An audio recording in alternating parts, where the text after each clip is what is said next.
इस मन को कैसे स्थिर करें, प्रभु के चरण में इस मन को कैसे लगा लें, क्योंकि मन तो बड़ा चंचल है। जब हम भगवान की ओर मोड़ना चाहते हैं, मन कहीं और चला जाता है। ये बात आपने भी अनुभव किया होगा। हम कथा पंडाल में तो बैठ जाते हैं, कथा तो श्रवण करते हैं, लेकिन मन कहीं अन्यत्र चला जाता है। इस समय आप इस पंडाल में हैं, लेकिन आपने सोचा बेटी, तो मन बेटी के घर चला गया। आपने सोचा घर, तो आपने याद किया कि घर में ताला लग गया कि नहीं लगाया, ऐसे ही तो नहीं आ गई, कहीं चोरी ना हो जाए। और कथा के बाद में ये भी चिंता रहती, घर में जाके फिर काम करना है। कुछ लोगों को तो ये भी चिंता रहती, देखो यहाँ पर जब कथा चल रही है, टाइम का पता बिल्कुल नहीं चल रहा है, कब रात हो रहा है, कब सुबह हो रहा है, इतना ज्यादा व्यस्तता है।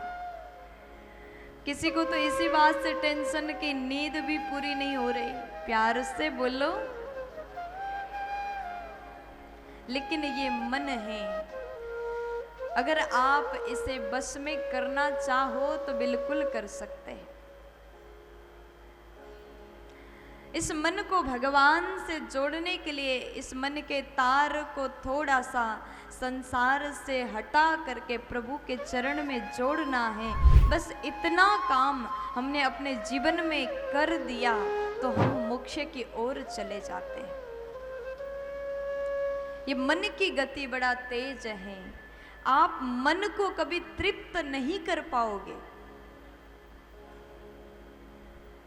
मन कब तक भटकता है?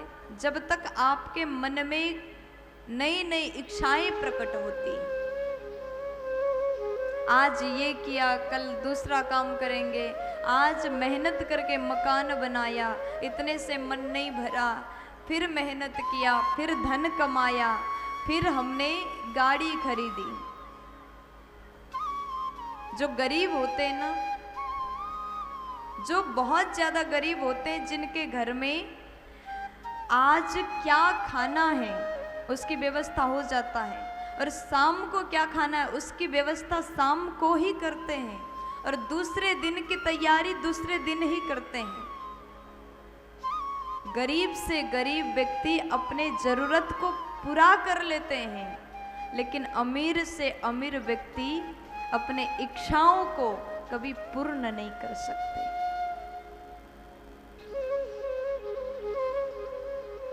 पुराने जमाने में जब लोग काम करते थे, अपने कहीं कार्य क्षेत्र में जाने के लिए, किसी काम के लिए जाने के लिए साइकिल चलाते थे, है ना? प्यार से बोलो। साइकिल चला करके जाते थे कि नहीं? जाते थे। और उस साइकिल में इतना मन लग गया था, उस साइकिल को पाकर के इतना खुशी मिल गई थी, फिर कुछ और नहीं चाहिए था। लेकिन थोड़ा सा जमाना आगे बढ़ा, फिर साइकिल बेकार लगने लगा, फिर मोटरसाइकिल खरीदा, इच्छाएं बढ़ गई, एक स्टेप आगे आ गए। अब मोटरसाइकिल जब नई नई लाए तो बहुत अच्छा लगा, सबसे अच्छा हमारा ही गाड़ी है, खूब मन से चले, जहाँ जाना था गए। लेकिन उस समय भी मोटरसाइकिल से काम चल रहा था, लेकिन थोड़ा जमाना और आगे आया, फिर कार लेने की इच्छा हुई, मेहनत किया, धन कमाया, फिर एक कार खरीद लिया। लेकिन उससे भी ज़रूरत तो पूरा हो ही रहा था।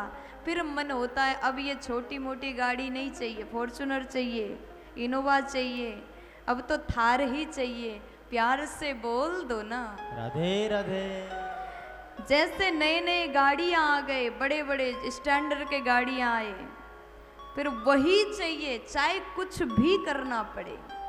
ये मन है, मन को कभी तृप्त नहीं कर पाओगे।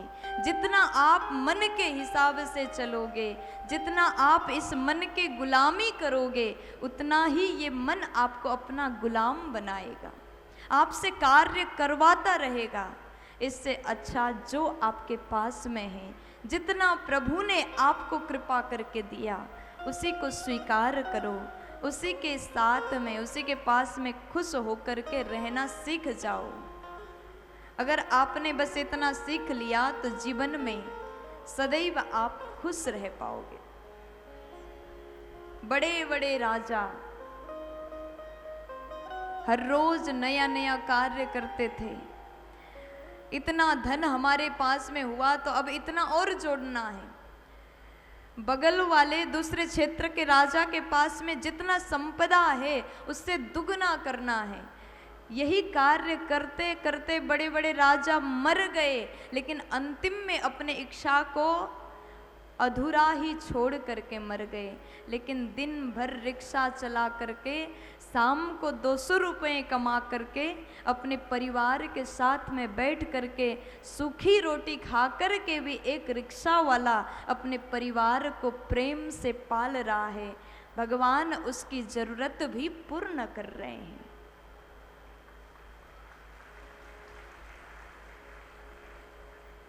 इसलिए बस अपना जरूरत पूरा करो, इच्छा को पूरा करने की कोशिश मन करो। जिस दिन आपने ये सूत्र अपने जीवन में अपना लिया उसी दिन आपका मन जो है बंधन से मुक्ति की ओर चला जाएगा। और जब संसारिक बंधन टूट जाए फिर भगवत प्राप्ति का मार्ग खुलेगा। जैसे आप उस मार्ग पर चलोगे फिर वहाँ भगवान मिलेंगे। प्यार से बोल दीजिए ना, जोर से बोलो ना जी, मस्ती में बोल दीजिए ना।